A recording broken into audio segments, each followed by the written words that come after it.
Federal Reserve is watching China and commodity prices very closely as it considers when and whether to hike interest rates for the first time in nearly a decade. And policymakers can't ignore what's happening in the world's second largest economy.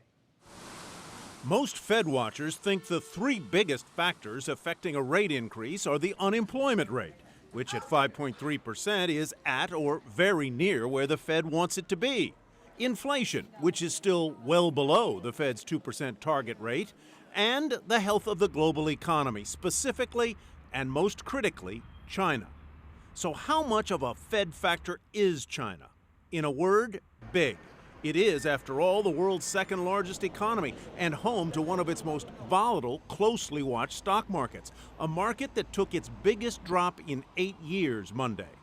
That 8.5% slide has some analysts worried. This is not a good situation. The markets are basically reflecting the fact that we're in a global economic slowdown, and any hope that China was going to lead us out is gone. Others say don't read too much into the stock market action.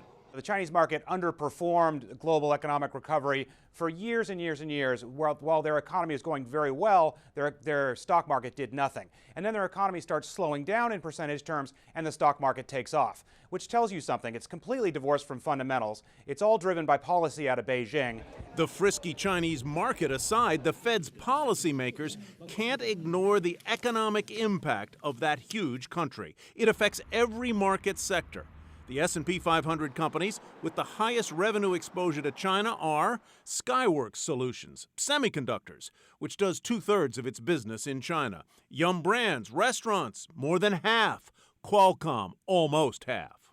Broaden things out to greater Asia and beyond the tech sector, say, and look at energy. Schlumberger and ConocoPhillips both do more than 20% of their business in Asia. Industrials? Well, Boeing logs more than a quarter of its sales there, and 3M almost a third. How about healthcare? Abbott Labs does more than 30% of its sales in Asia. Get the picture?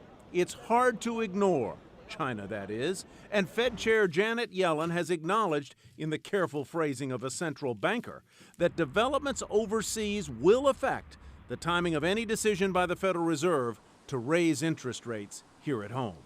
Were we to judge that these developments did create substantial risks or were changing the outlook in some notable way, then a change in the outlook is something that would affect monetary policy.